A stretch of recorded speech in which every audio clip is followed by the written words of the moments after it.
نماز کی شرطیں یاد کرائی تھی ہم نے. نماز کی شرائط کتنی ہیں؟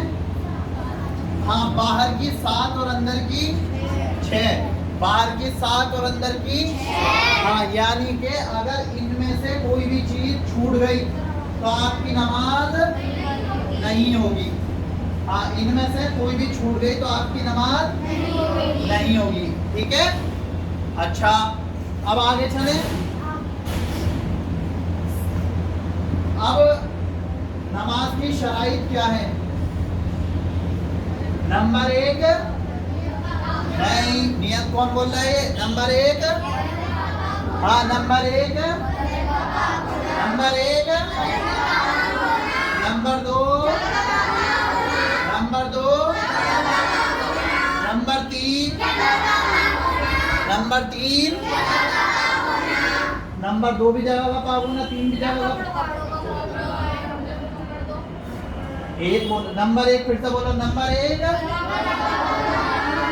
Number 1 number 1 number 2 number 2 number 3 number 3 number 4 number 4 number 5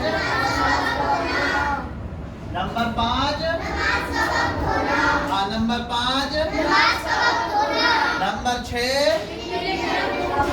ہاں، نمبر 6 قبلے کی طرف یعنی کعبے کی طرف. صحیح ہے. ہاں، اور نمبر 7 نیت کرنا. نمبر 7 نیت کرنا. ٹھیک ہے.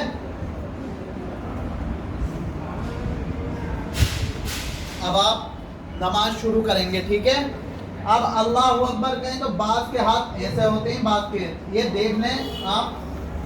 یہ ہاتھ کریں گے بہت زیادہ کھلے ہوئے بھی نہ ہو اور یوں بھی نہ کریں کہ بہت زیادہ بند ہو. ٹھیک ہے.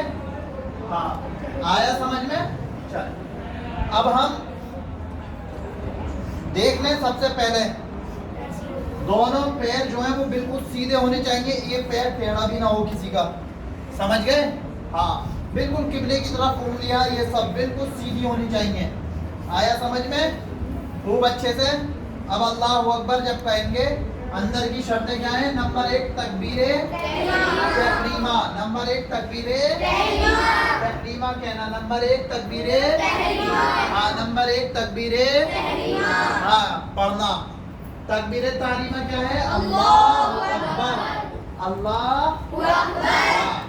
اور نمبر 2 قیام کرنا یعنی سیدھے کھڑے ہونا. نمبر 2 قیام کرنا.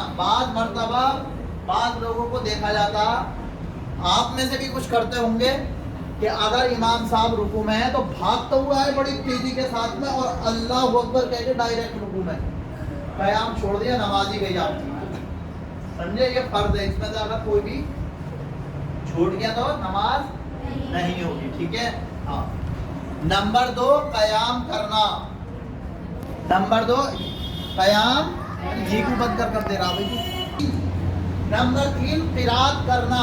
نمبر 3 کیا ہے؟ قرات کرنا یعنی قرآن شریف پڑھنا. قرآن شریف پڑھنا یہ ضروری ہے. قرات کرنا. اگر کسی نے قرات ہی نہیں کی تو نماز نہیں ہوگی. امام کے پیچھے آپ قرات نہ کریں. سمجھے؟ امام کے پیچھے کھڑے ہوئے ہیں تو قرات نہیں کریں گے، بس ثنا پڑھ کے خاموش کھڑے ہو جائیں گے. ہوئے اب پڑھ دے گا جہاں پڑھا تھا ہمارا ہو جائے سیدھے جا کے. نمبر 3 کیا بتایا بھائی؟ قرات کرنا یعنی قرآن شریف پڑھنا. صحیح ہے. اور امام کے پیچھے قرات نہیں کریں گے. ٹھیک ہے. امام کے پیچھے قرات نہیں، بس ثنا پڑھ کے خاموش کھڑے ہو جائیں گے. آیا سمجھ میں؟ اب اس کے بعد نمبر 4 کیا ہے؟ رکوع کرنا. نمبر 4 رکوع کرنا. اور نمبر 5 دونوں سجدے کرنا. نمبر 5 دونوں سجدے کرنا. اور نمبر 6 کیا ہے؟ قاعدہ آخری التحیات جس کو کہتے ہیں تشہد میں. قاعدہ آخرہ میں تشہد کی مقدار بیٹھنا یعنی جتنی دیر میں تشہد پڑھی جاتی ہے اتنی دیر بیٹھنا. ٹھیک ہے. یہ فرض ہے. اگر ان میں سے ایک بھی چھوٹ گیا تو آپ کی نماز نہیں ہوتی. ٹھیک ہے. باقی اگر واجبات میں سے اگر چھوٹ جاتا تو نماز ہو جائے گی, لیکن اگر ان میں سے کچھ بھی چھوٹ گیا تو آپ کی نماز نہیں ہونے کی. آگے سمجھ میں خوب اچھے سے چلیں آگے. ہاں پھر سے ایک مرتبہ دیکھ لو, اندر کے باہر کے تو آپ کو یاد ہے, اندر کے تھوڑے سے کچے معلوم ہوتے ہیں. ٹھیک ہے, نمبر 1 تکبیر, نمبر 1 تکبیر کیا کرو جی, دوبارہ جب کرایا کریں اللہ اکبر. اب نیت باندھے تو یہ ہتھیلی کے اوپر ہو, اور یہ 3 انگلیاں اور یہ اس کو جو ہے اس سے پکڑ لیں گے. اللہ اکبر. ہم نے کل سب کی نیت بنوائی ہے, ہاتھ سے بن رہی ہے بالکل. ٹھیک ہے, اب جب نماز شروع کریں گے تو آپ کی نگاہ نظر جو ہونی چاہیے وہ سجدے کی جگہ پر ہونی چاہیے. کہاں پر؟ سجدے کی جگہ پر. نیچے دیکھیں گے, بالکل ادھر ادھر نہ دیکھیں. ٹھیک ہے, سجدے کی جگہ پر دیکھنا ہے کھڑے ہونے میں. ٹھیک ہے, اب آپ ثنا پڑھیں گے, سبحانک اللہم, اے اللہ تیری ذات, اے اللہ تیری ذات, سبحانک اللہ